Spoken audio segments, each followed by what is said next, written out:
Somewhere above you right now, even if you can't see it, there are stars, and every single one of them is doing what our sun does, burning hydrogen, releasing light and heat across impossible distances, pouring energy into the dark. Some of that energy, after a journey of 8 minutes and 93 million miles, lands on your skin every single day. It always has. It falls on the rooftops of cities and the backs of leaves and the faces of cliffs. It has been falling on this planet for 4.5 billion years. And for almost all of that time, life figured out how to use it. Lie still for a moment. Let your body settle. We're going to travel back together, a very long way back, to the very beginning of humanity's relationship with energy. Not coal, not oil, not the reactor humming somewhere across a grid. We're going back to wind and water and sun and fire, and the long, patient story of how we learned to capture the world's own power and turn it into something we could use. It is a story full of forgotten geniuses, surprising wrong turns, enormous luck, and one or two decisions that changed the shape of civilizations. And it ends, if we can call it an ending, right now. In the era you are living through, in the middle of the greatest energy transformation in human history. Let's begin at the beginning. The oldest energy technology on Earth is fire. But fire is not what this story is really about. Fire releases energy that was already stored in wood, in fat, in whatever you burn. What makes renewable energy different, and what makes it so ancient and so radical at the same time, is that it captures energy that is constantly arriving, constantly flowing. Wind, sunlight, moving water, the heat buried deep in the earth itself. These are not stores to be depleted. They are rivers.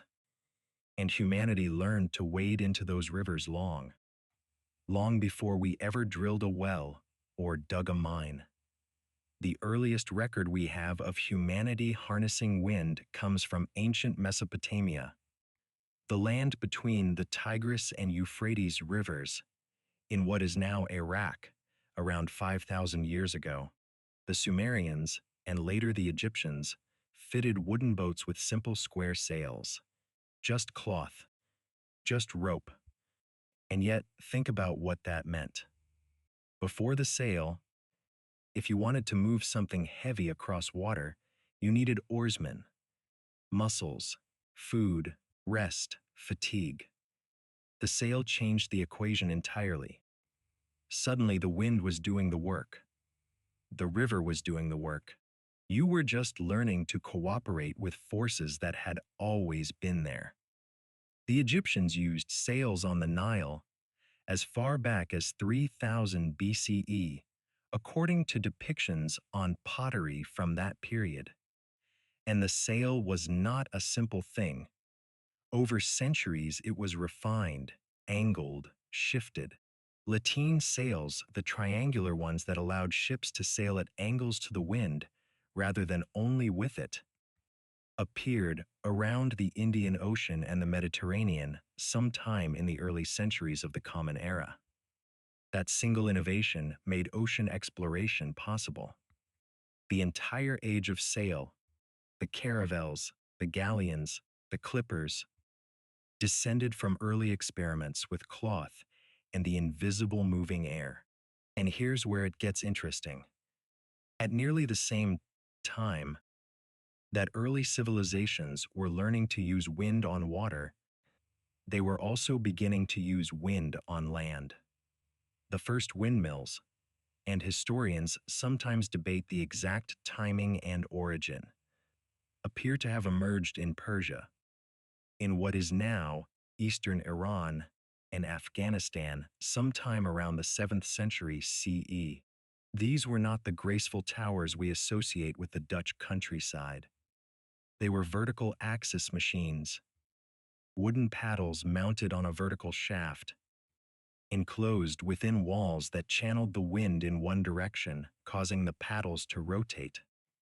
Historians believe they were used primarily to grind grain and to pump water for irrigation in a dry, windswept landscape where running streams were scarce. The wind was doing the work that oxen or humans would otherwise have to do. It was labor, invisible and free, blowing down from the mountains. The horizontal axis windmill, the one with the familiar spinning blades, came later, appearing in Europe around the 12th century. Exactly how the technology transferred from Persia to Europe is not fully settled among historians. Some believe returning crusaders brought the idea back. Others suggest it was a parallel invention, developed independently in response to similar needs. What we know is that by the 13th century, windmills were multiplying across the flat, breezy plains of England, France, and the Low Countries, and in the Netherlands, where the land itself was locked in a permanent negotiation with the sea, the windmill became something almost sacred. The Dutch windmill is one of the great engineering achievements of the medieval world. By the 16th and 17th centuries, thousands of them were turning across the Netherlands, not just grinding grain, but driving sawmills that processed timber, powering paper mills, pressing oil from seeds, and most crucially, pumping water out of the polders, the low-lying fields that would otherwise flood and drown. Entire provinces of what is now one of the most densely populated and prosperous countries in Europe were quite literally lifted out of the sea by wind power. Without the windmill, the Netherlands, as we know, it could not exist. Think about that for a moment. Wind, turning sails, pumping water, holding back an ocean, with no coal, no oil, no electricity. Water came next, or perhaps alongside. The history of water power runs in parallel with wind, and in some ways deeper, because moving water is so much more powerful, so much more consistent, and so much more controllable. The water wheel is ancient. The earliest written descriptions come from Greek and Roman writers around the 1st century BCE. The Roman architect and engineer Marcus Vitruvius Pollio, writing around 25 BCE, described horizontal axis water wheels used to grind grain. These were not small contraptions. A well-built Roman water wheel could replace dozens of workers, and the Romans, who were extraordinary engineers, scaled them impressively. The mill complex at Barbagal in southern Gaul, dating to the 2nd century CE, used 16 water wheels arranged on a hillside to process grain for a city of tens of thousands. It is, by some accounts, the largest known concentration of mechanical power in the ancient world. After Rome's fall, the technology did not disappear. It spread. The Domesday Book, William the Conqueror's Great Survey of England, completed in 1086, recorded more than 5,000 watermill sites in England alone.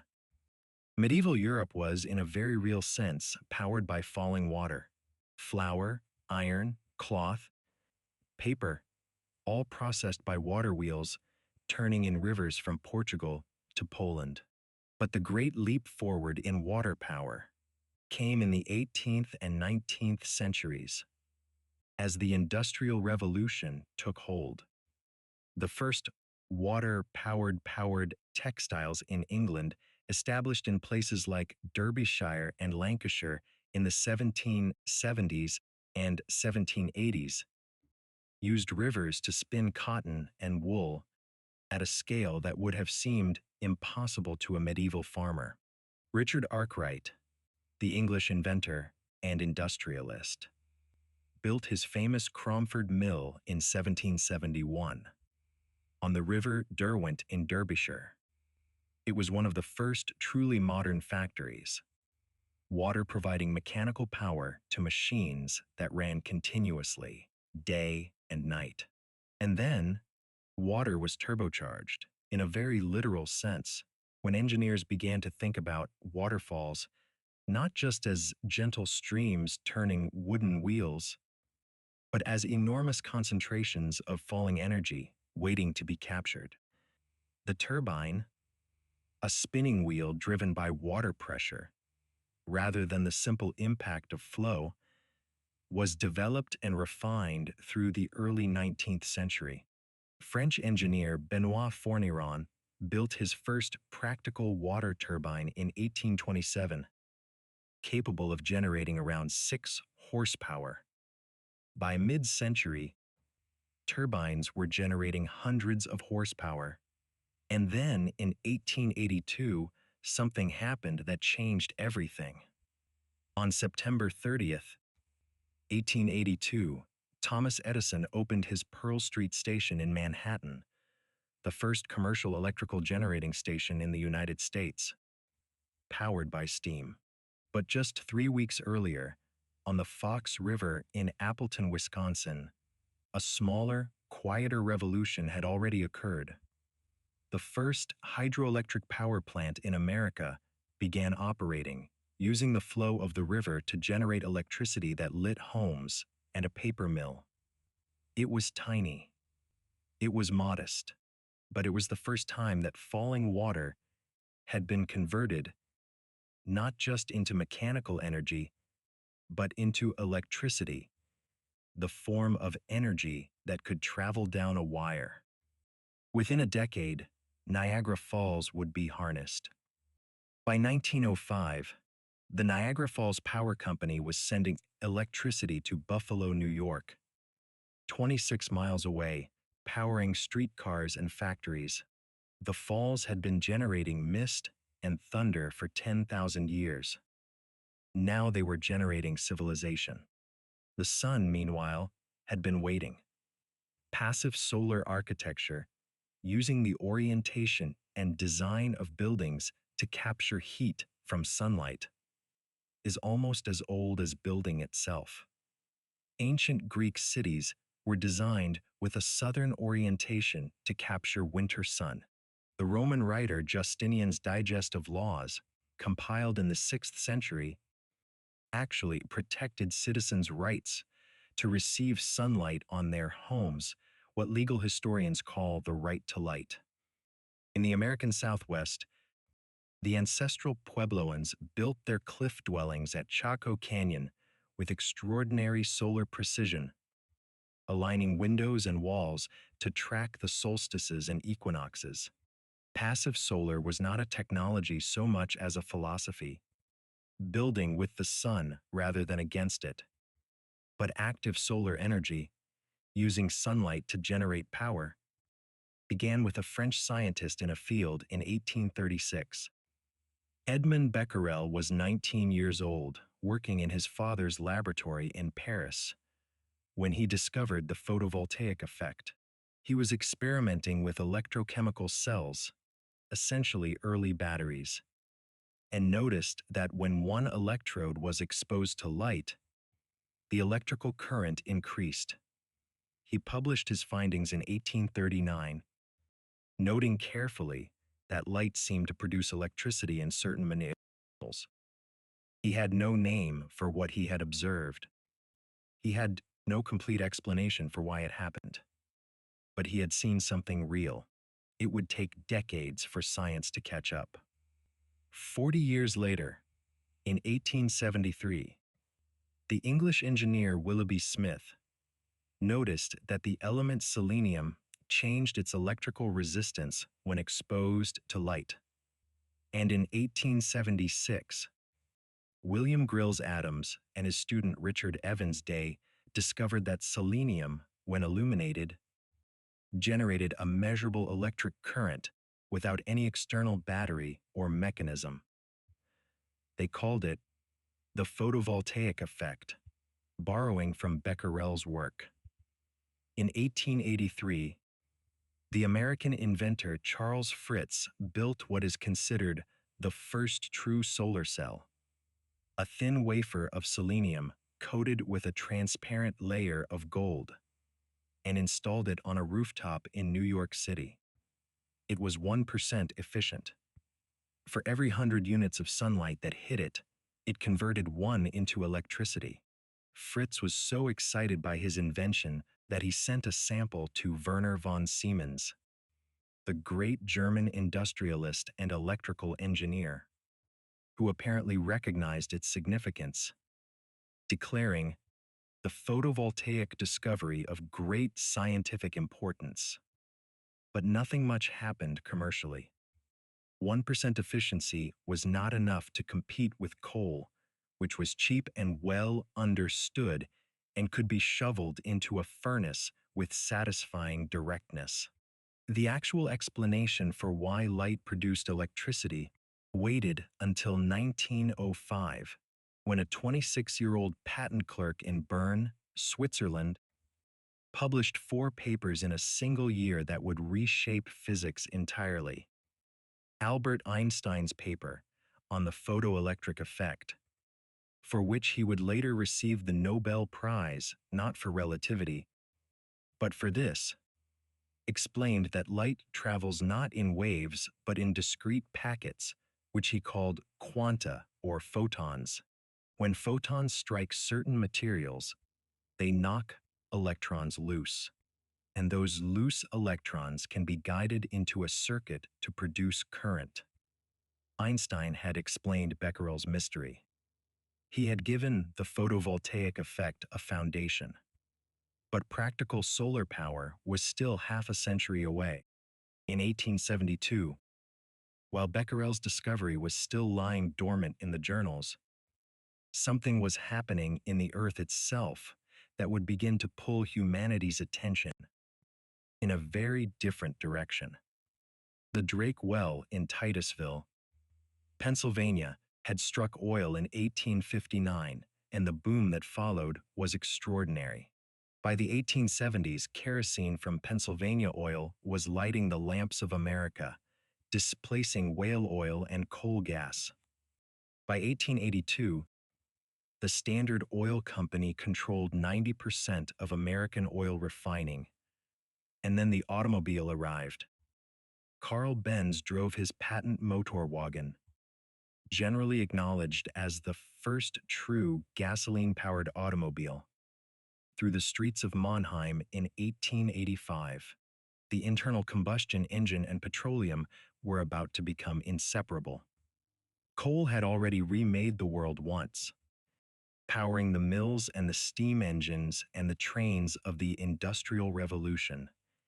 Now oil was remaking it again, but faster, more pervasively, more personally. You could put an oil engine in a car. You could put one in a tractor.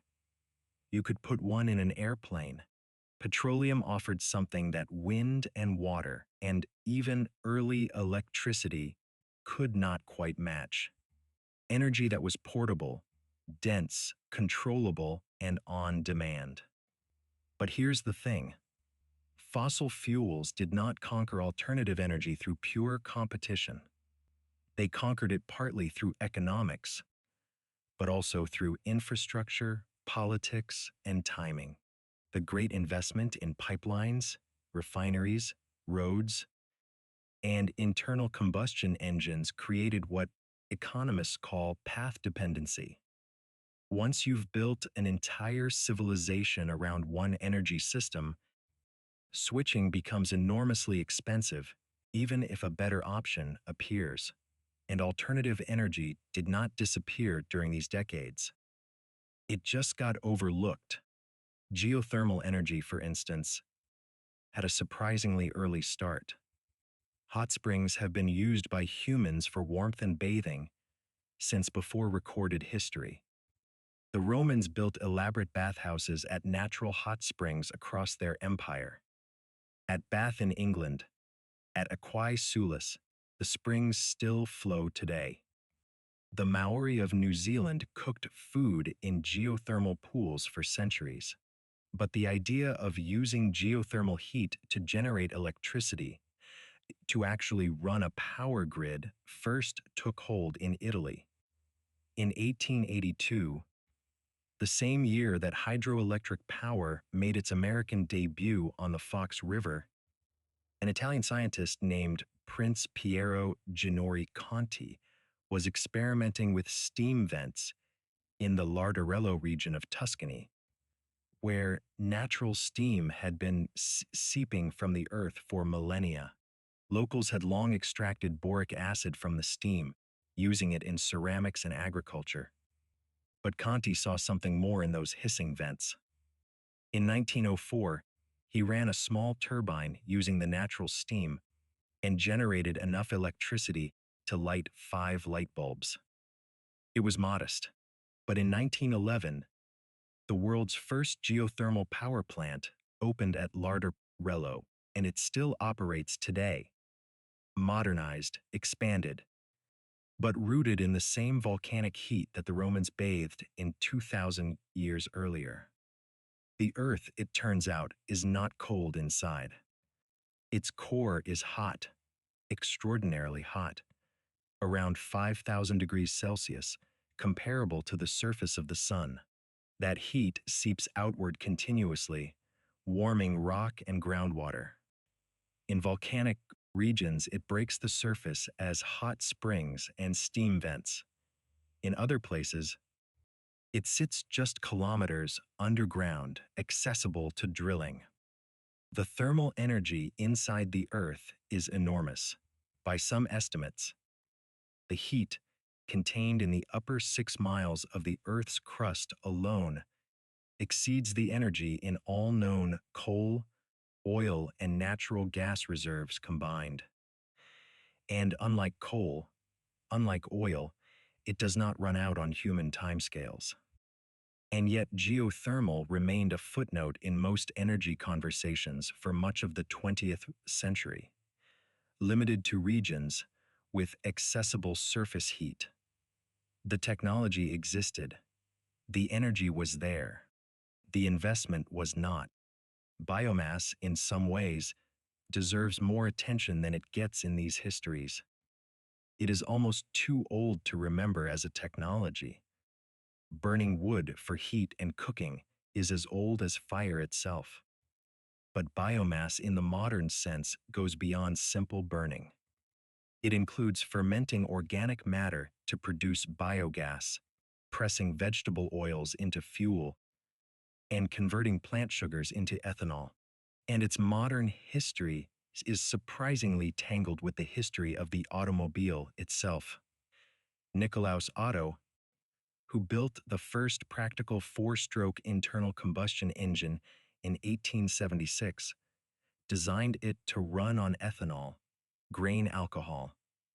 And Henry Ford, who transformed automobile manufacturing with the Model T in 1908, famously said that ethanol was the fuel of the future, adding that it could be made from almost any vegetable matter.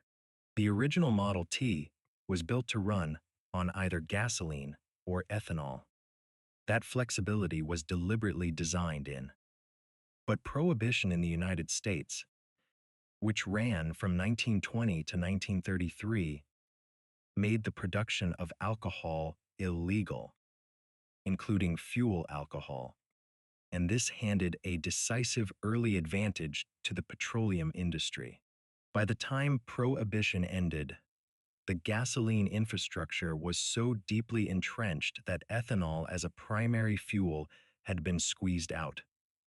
The choice had been made, almost accidentally, by a temperance movement that never intended to shape the global energy system. Biomass would come back, of course. It always comes back, but not for decades. Meanwhile, tidal energy, using the predictable, unstoppable movement of ocean tides to generate power, had been on humanity's radar since the medieval period. Tidal mills, using the rise and fall of tides to turn millstones, operated along the coasts of Brittany, England, and other Atlantic shores as early as the 11th century. The power was obvious and reliable. Tides do not depend on weather. They do not vary with the season. They are the gravitational consequence of the moon's pull on the ocean, and they have been rising and falling on schedule for billions of years. But tidal power is constrained by geography. You need places where tidal ranges are large enough to be useful, significant enough to drive turbines or fill reservoirs. And those places are not evenly distributed. The Bay of Fundy in Canada has tidal ranges of up to 16 meters, among the largest in the world. The Rance estuary in Brittany, France, has a range of around 8 meters.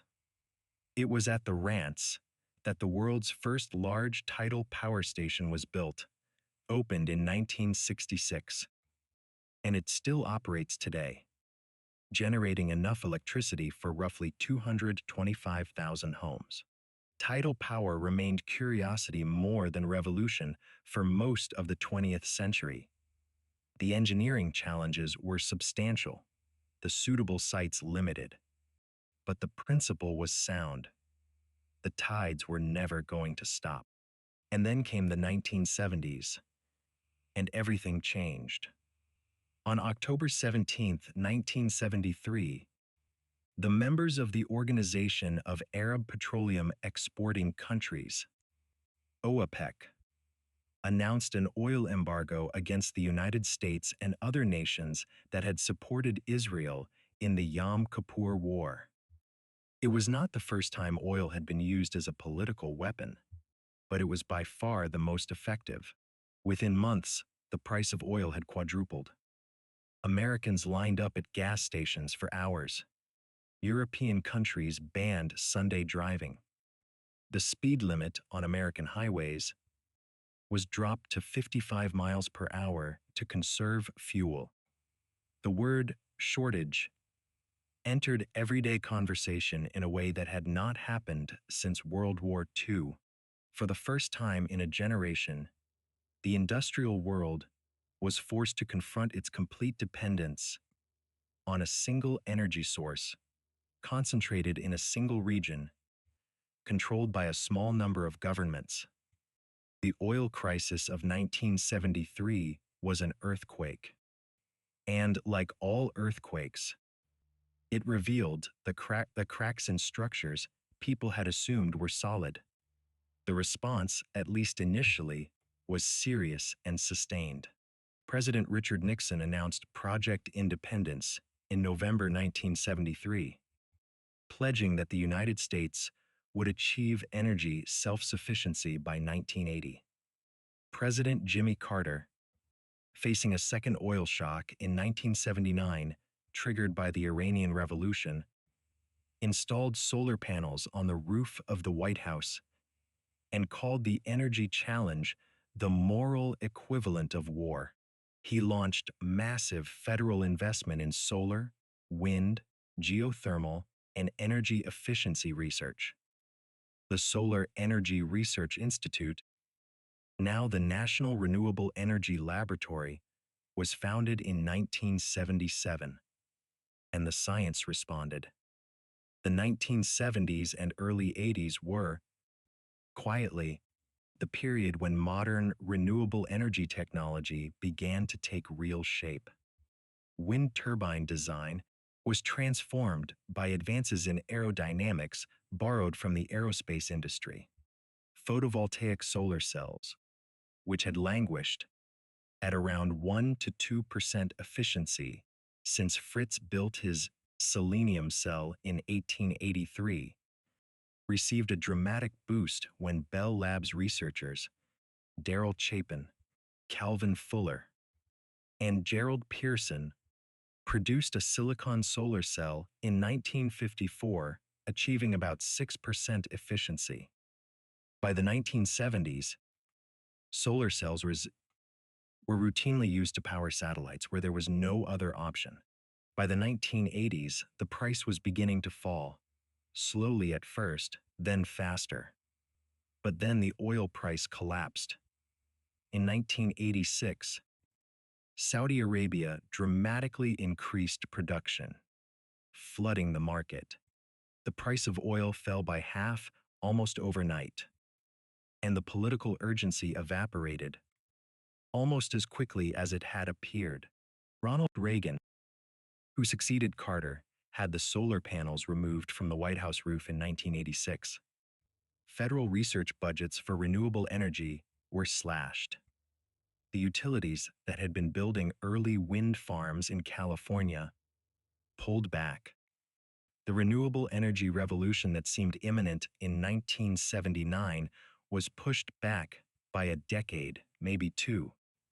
It is one of the stranger detours in the history of energy. The knowledge was there. The technology was emerging. The danger of fossil fuel dependence had been made brutally obvious. But cheap oil returned, and with it the comfortable assumption that nothing really needed to change. The story of wind power in the late 20th century is one of patient, incremental, often unglamorous engineering carried out by a small community of scientists and entrepreneurs who simply did not stop. Denmark, more than any other country, deserves credit for keeping wind turbine technology alive through the lean years of the 1980s. While American federal investment retreated, Danish engineers, many of them working for small cooperatives and manufacturers, continued to refine horizontal axis turbines. They borrowed aerodynamic principles from helicopter and aircraft design. They improved blade materials. They developed better generators and gearboxes. Danish manufacturer Vestas, founded in 1945 as a manufacturer of household appliances, pivoted to wind turbines in the 1970s and gradually became one of the dominant forces in global wind energy. What the Danes discovered and what became the template for the entire modern wind industry is that wind turbines follow a learning curve. Every time global installed capacity doubles, the cost of producing a turbine drops by a predictable percentage. The more you build, the cheaper it gets. It is the same curve that governs semiconductor manufacturing and solar panels and essentially all manufactured technologies. You just have to survive long enough on the curve to reach the point where the economics work. By the 1990s, turbines were growing dramatically in size. Taller towers caught faster, more consistent winds. Longer blades swept more area. The first offshore wind farms began appearing in Danish and British waters in the early 1990s, where winds were stronger and more reliable, and where the turbines were far from any neighbors who might object to the view. Offshore Vindeby, built off the coast of Denmark in 1991, is generally considered the first offshore wind farm in the world. It had 11 turbines and generated enough power for about 2,200 homes. It was a beginning. Solar photovoltaics were following their own patient curve. The silicon solar cell developed at Bell Labs in 1954 was at 6% efficiency, a genuine breakthrough. It could actually power something useful, but it was expensive. In the 1950s, a solar cell cost around $300 per watt of generating capacity. To power a single 100-watt light bulb with solar would have cost $30,000. Clearly, this was not going to happen at scale. But costs were falling. Every decade brought improvements in manufacturing, in materials, in cell design. The space program, which needed reliable power for satellites and spacecraft, where no other option existed, paid whatever solar panels cost, and, in doing so, funded the research and manufacturing learning curves that brought prices down for everyone else. By the 1980s, solar was powering remote telecommunications equipment, navigational buoys, and rural homes in developing countries where grid electricity would never arrive. And then, in the 1990s, Germany made a decision that changed the trajectory of the entire global solar industry. The German Renewable Energy Sources Act passed in 2000, building on earlier feed-in tariff legislation from 1991, guaranteed that solar panel owners could sell electricity back to the grid at a premium price, giving them a reliable financial return on their investment. This was not a gift to the wealthy. It was a deliberate subsidy designed to pull a new technology down the learning curve, to create demand that would drive manufacturing, that would reduce costs, that would eventually make solar competitive without any subsidy at all. Germany is not a especially sunny country. Its skies are famously gray. And yet it became, for much of the 2000s, the largest solar market in the world simply because it had decided to be.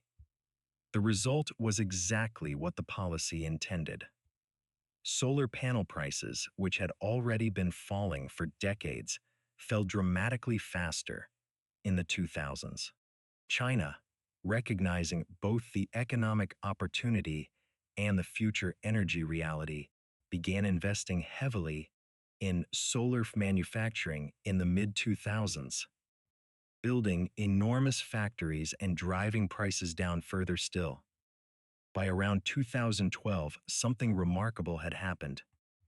Solar photovoltaic electricity had reached grid parity in many sunny regions, meaning it was no longer more expensive than electricity from conventional sources.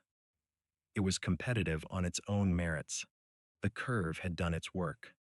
And here we should talk about hydrogen, because hydrogen is both the oldest and the newest energy story in this history, the one that is still, in many ways, being written. Hydrogen is the most abundant element in the universe. The sun is made of it. Stars are made of it. It is what fusion burns.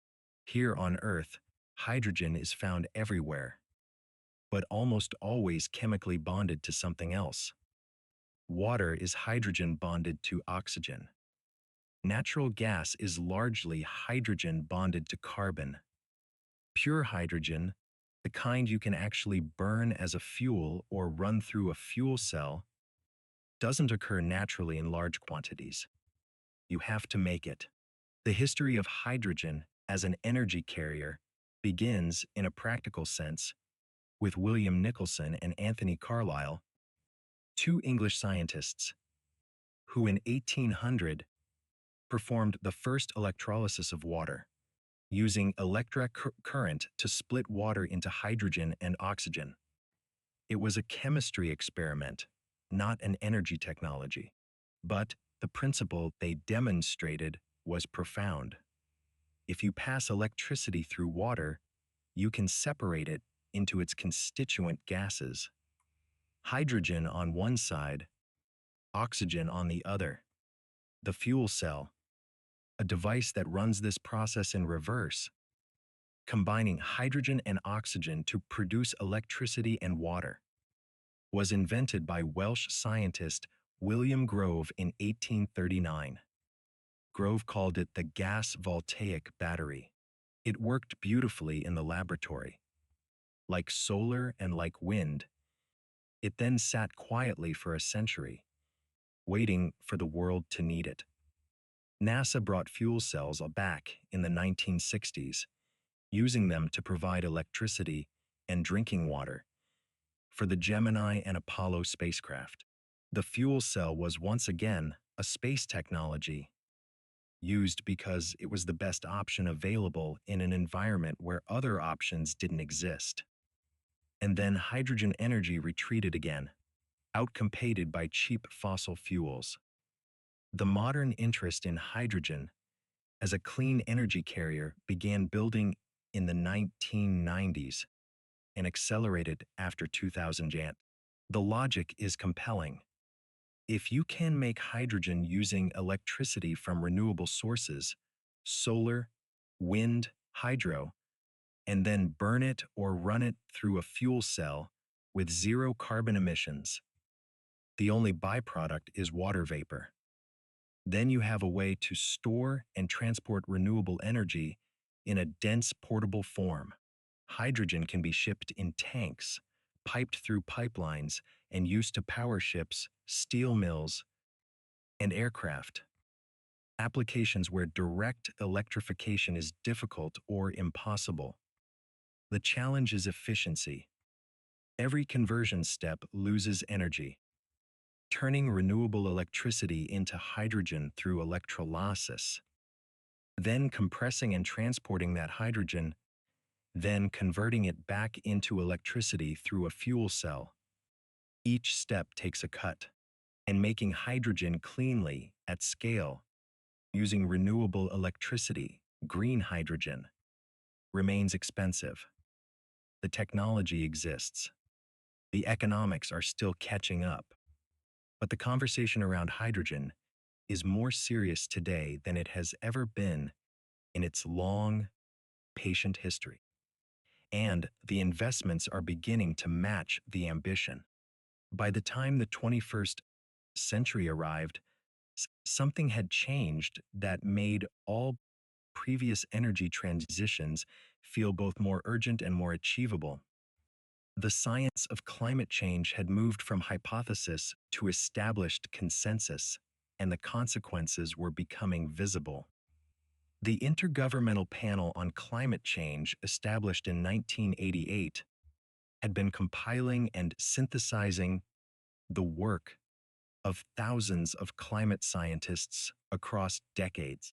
Their reports, increasingly clear and increasingly alarming, established beyond reasonable scientific doubt that the burning of fossil fuels, coal, oil, and natural gas, was raising the concentration of carbon dioxide and other greenhouse gases in the atmosphere, warming the planet, shifting weather patterns, acidifying the oceans, and melting ice sheets. By the 2010s, this was not a projection. The Arctic was warming at twice the global average rate.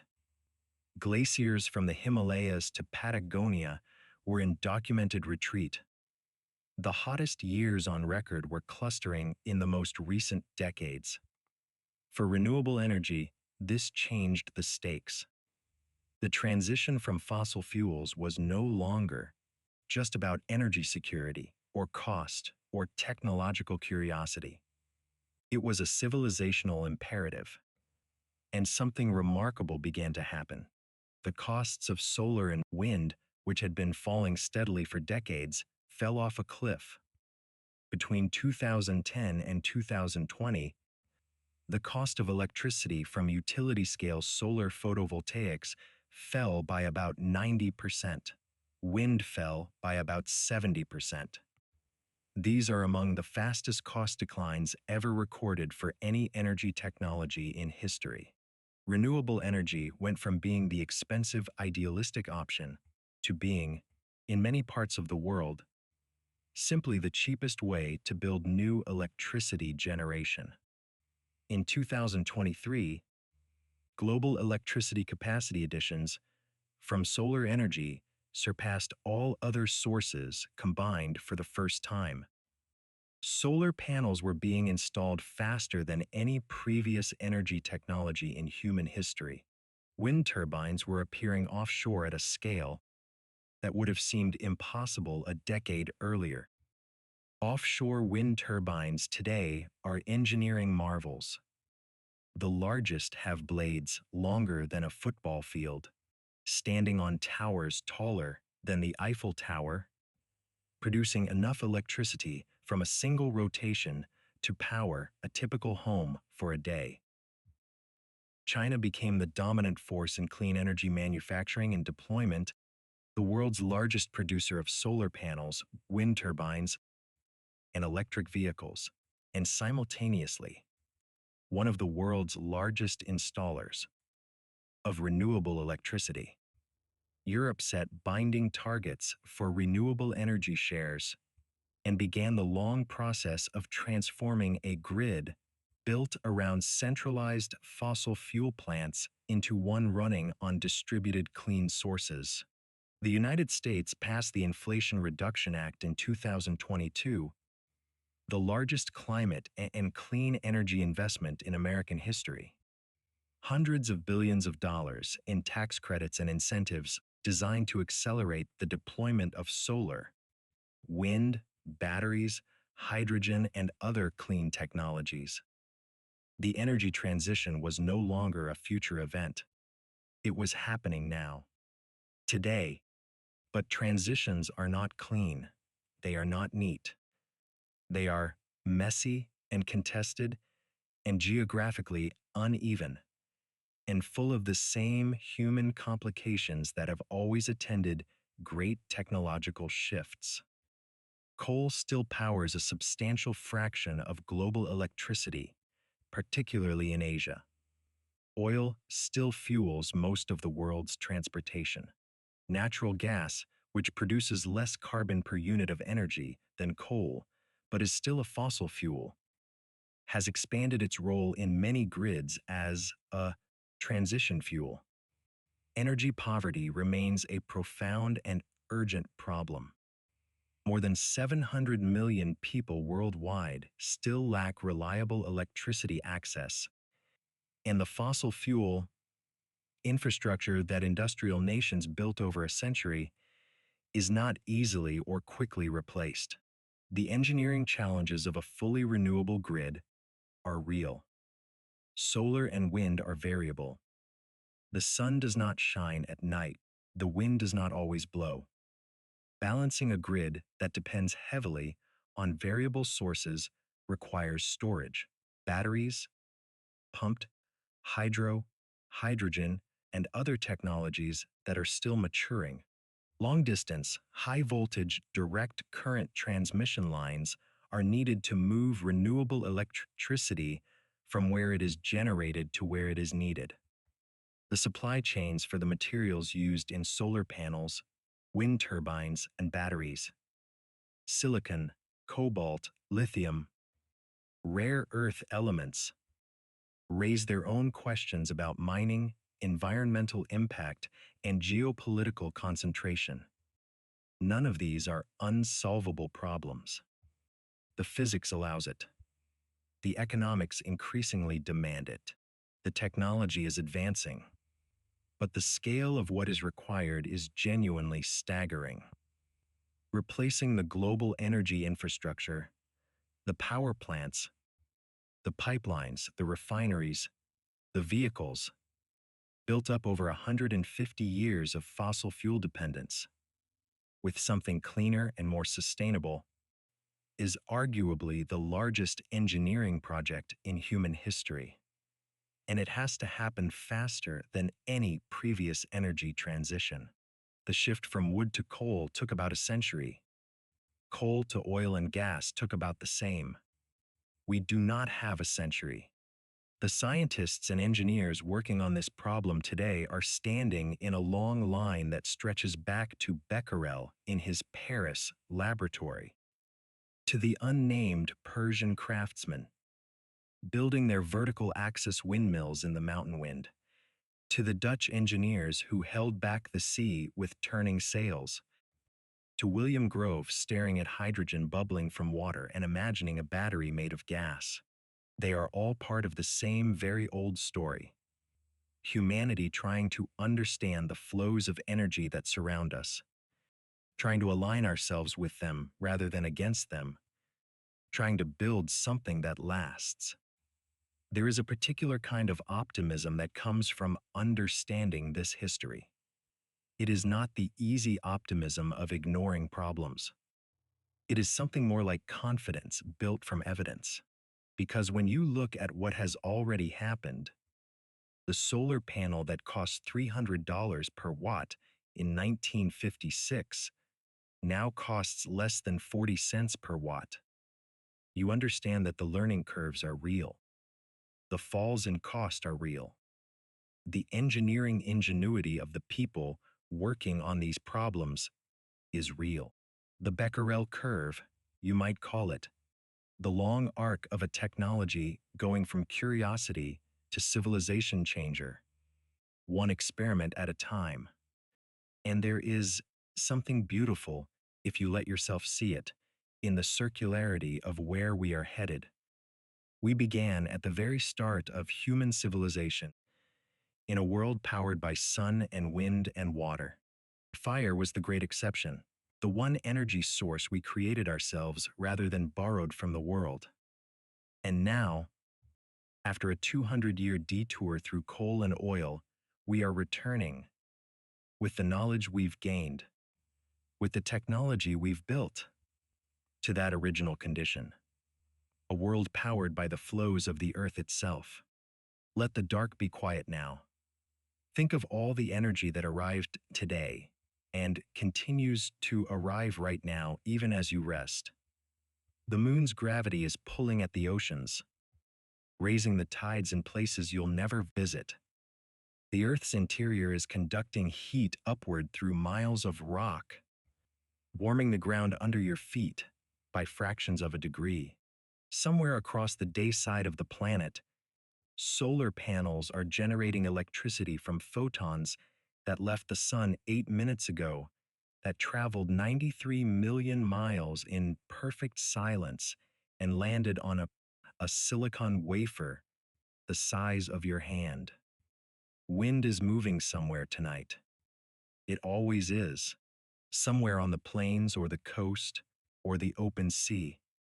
A turbine is turning slowly in the dark, its blades cutting through air that moves because the sun warmed the earth unevenly, because the land heats faster than the sea, because the atmosphere is in constant, restless motion, driven by a star 93 million miles away. Water is falling somewhere through a turbine, adding electrons to a grid. Somewhere in Iceland or New Zealand or California, steam is rising from the earth, still carrying heat from a world that formed 4.5 billion years ago. All of this is happening as you lie here. The energy of the world is in motion. It has always been in motion. Long before the first human struck the first fire, long before the first sail caught the first wind, it was moving, the sun burning, the tides rising, the water falling, the earth breathing heat into the dark. You don't need to do anything with that thought. Just let it sit with you for a moment. You are resting inside a world that is always, endlessly, quietly working. Let your breathing slow. Let the history settle. Let the names and the dates and the brilliant, restless minds that chase these discoveries drift softly into the background, the way lights in distant cities drift behind clouds. The wind is still turning somewhere. The water is still falling. The sun is already rising on the other side of the world, and you can rest.